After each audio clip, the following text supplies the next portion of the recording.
Hola a todos, ¿cómo están? Bueno, espero que estén muy bien.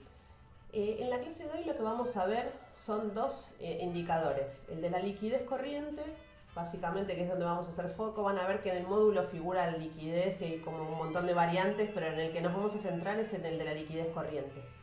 También vamos a hablar un poco de rentabilidad, pero me interesa más que hagan foco en la liquidez corriente. Estos dos indicadores, el de la liquidez corriente, lo que nos va a mostrar es la capacidad que tiene la empresa para hacer frente a sus obligaciones más próximas.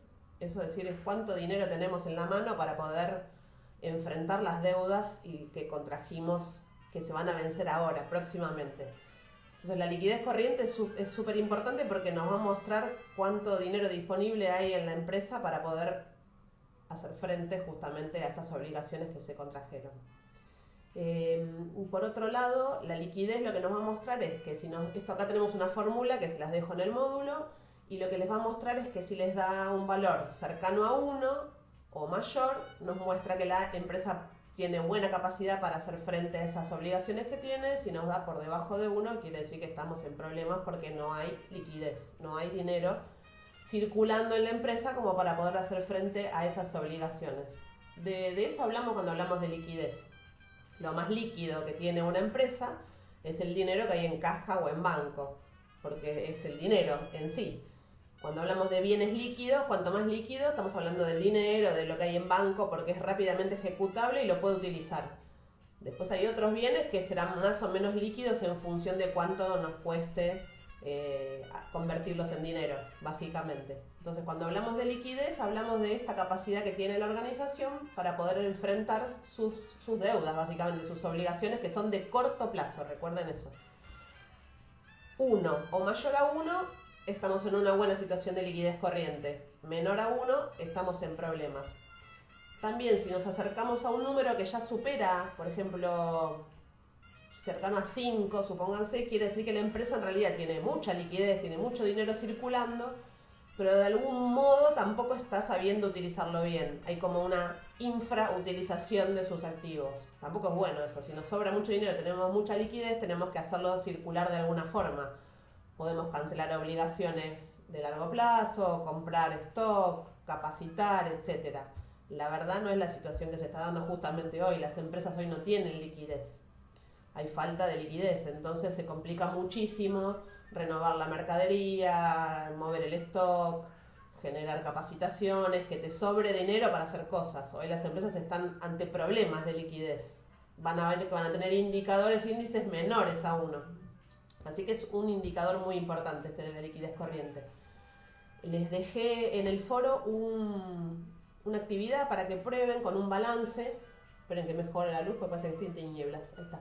Les dejé un balance donde pueden ver, bueno, un balance común, un activo, pasivo, el patrimonio neto, y en función de la fórmula que van a encontrar en el módulo van a poder calcular la liquidez de esa empresa y decirme a ver qué les parece, si está en una buena posición para enfrentar sus obligaciones o no.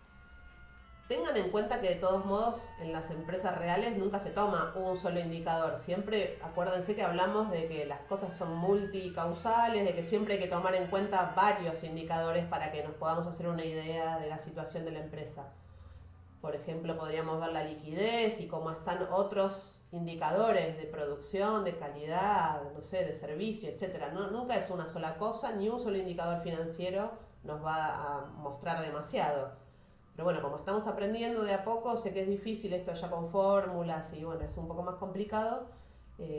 Prefiero que vayan incorporando algunos de los indicadores de a poco y que los vayan poniendo en práctica para ver cómo se calcula, cómo se hace la lectura. Entonces tenemos el indicador de liquidez corriente en esta clase y también estamos hablando algo de rentabilidad, pero bueno, eso no me interesa tanto porque no nos vamos a adentrar mucho en eso. Sepan que la rentabilidad justamente tiene que ver con la diferencia entre los ingresos y los egresos. Tiene que ser mayor lo que ingresa que lo que sale. Y ahí vamos a hablar de rentabilidad, pero la rentabilidad es muy variable porque va en función de la industria en la que estemos trabajando. No es lo mismo la rentabilidad que va a tener un supermercado que la que va a tener una empresa de bienes suntuarios que son más caros, etcétera. Entonces la verdad que la rentabilidad siempre hay que tomarla en cuenta en función de la industria en la que nos estemos desarrollando. porque no podemos comparar industrias que no tienen nada que ver. No es lo mismo un supermercado mayorista que, no sé, que la empresa Rolex. Entonces, las rentabilidades siempre hay que analizarlas en contexto. Pero sepan que tiene que ver con la diferencia entre lo que ingresa y lo que egresa. Básicamente, igual en el módulo está bien desarrollado el concepto para que ustedes vean bien cómo se calcula, etc. Pero bueno, a grandes rasgos estamos hablando de eso cuando hablamos de rentabilidad. Lo que quiero es que ingresen al módulo, lean la parte teórica y después anímense a calcular el índice de liquidez porque es importante, esto además entra en el final y además es importante que sepan cómo se calcula porque es un índice muy utilizado, no es una cosa que no se utilice, se habla mucho de la liquidez corriente en las empresas y es un indicador que se usa, así que estaría bueno que aprendan a calcularlo. Bueno, los dejo con la clase, con el módulo, como siempre tienen el glosario conceptual y cualquier duda me escriben al foro. Chao.